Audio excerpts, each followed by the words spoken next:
Jika permasalahan terkait dengan dugaan ijazah palsu mantan Presiden Jokowi dipandang dari sudut pandang hukum, maka saat ini perkara tersebut sudah tidak dapat dilaporkan lagi atau tidak dapat lagi diproses secara hukum. Hal tersebut karena adanya azas legalitas yang dipegang teguh atau yang menjadi pedoman oleh semua aparat penegak hukum dalam menegakkan supremasi hukum. Kita semua mengetahui bahwa di dalam ketentuan pasal 1 ayat 1 Kitab Undang-Undang Hukum Pidana yang lama ya, maupun pasal 1 ayat 1 Kitab Undang-Undang Hukum Pidana yang baru, yaitu Undang-Undang Nomor 1 tahun 2023 yang nanti akan berlaku pada tanggal 2 Januari 2026. Kita bisa melihat di situ adanya azas legalitas, yaitu nullum delictum nulla pona sine praevia lege punali.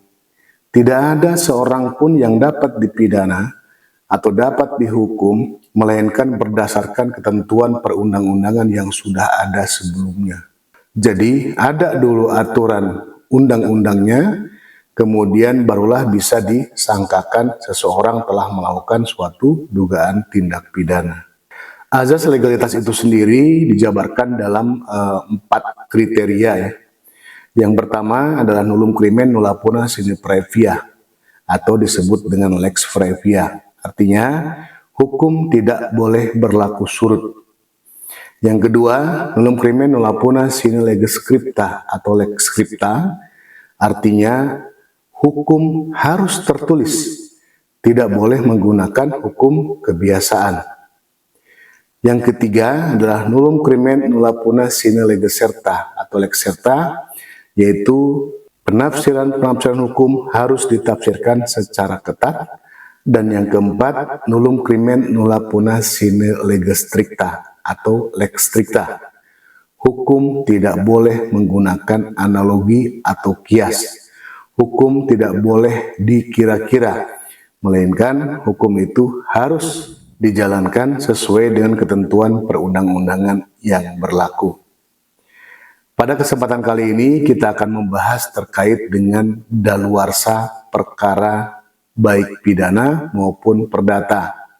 Daluarsa di sini berarti perkara baik pidana maupun perdata tersebut tidak lagi dapat diproses secara hukum karena lewat waktu atau karena daluarsa, atau karena waktu penanganan perkara sesuai dengan ketentuan undang-undang sudah terlewati, sehingga aparat penegak hukum tidak dapat lagi memproses perkara tersebut. Lalu pada peraturan perundang-undangan mana yang menyatakan bahwa dugaan tindak pidana membuat dan atau menggunakan ijazah palsu mantan Presiden Jokowi tidak dapat lagi diproses baik secara hukum pidana maupun secara hukum perdata?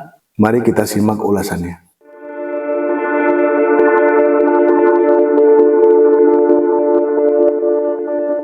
Setidaknya terdapat 3 hal ya yang dijadikan landasan oleh seluruh aparat penegak hukum dalam menjalankan tugasnya sebagai aparat penegak hukum demi menegakkan supremasi hukum, di mana terdapat batasan-batasan aparat penegak hukum dalam menangani perkara.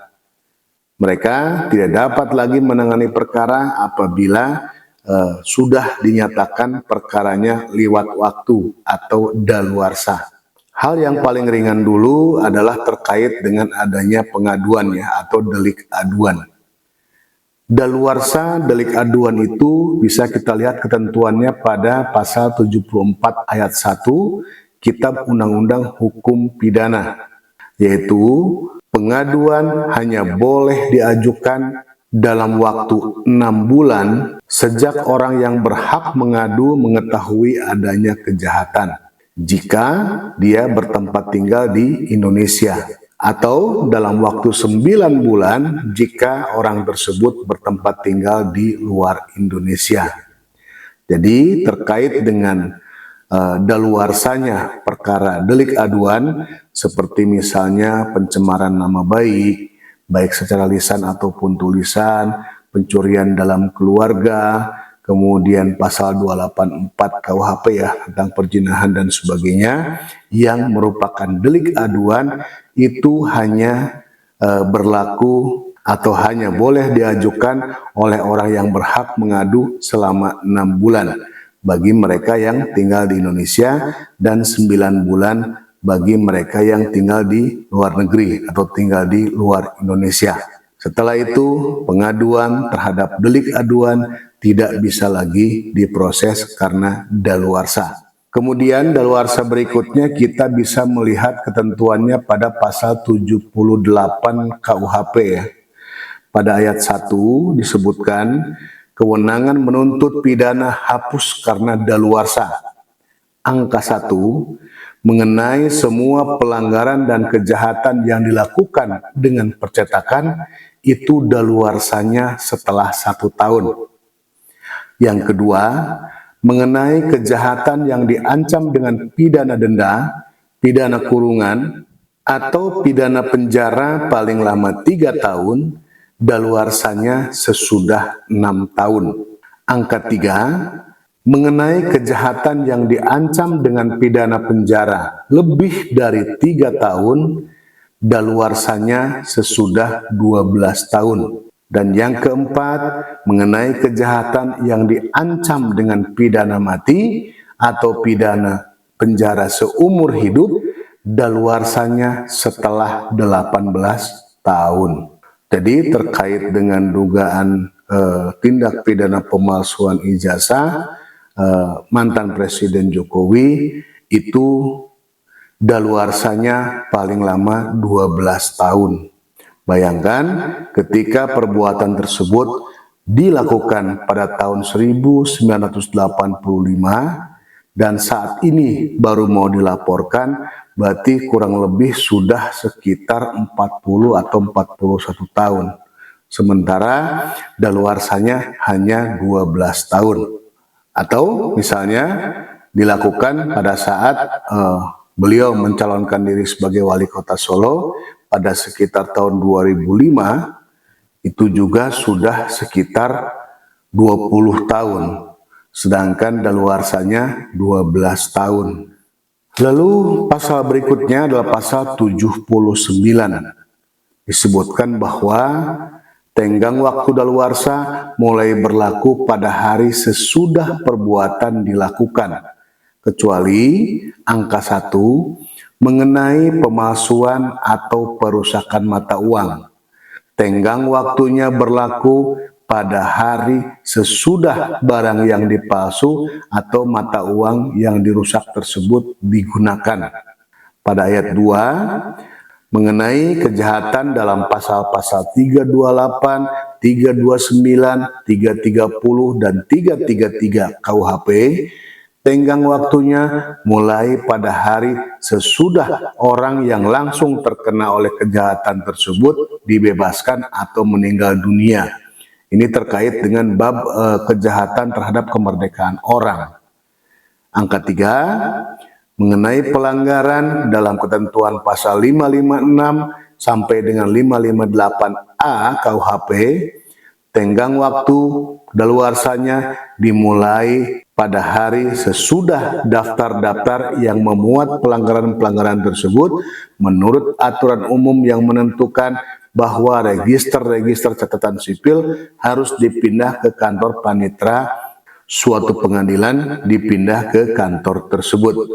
Ini terkait dengan bab pelanggaran jabatan ya dalam KUHP. Jadi sudah 2 ya. 2 daluarsa terkait dengan delik aduan dan daluarsa terkait dengan delik biasa ya, yaitu di pasal 78 KUHP. Lalu daluarsa yang ketiga adalah terkait dengan daluarsa perkara perdata.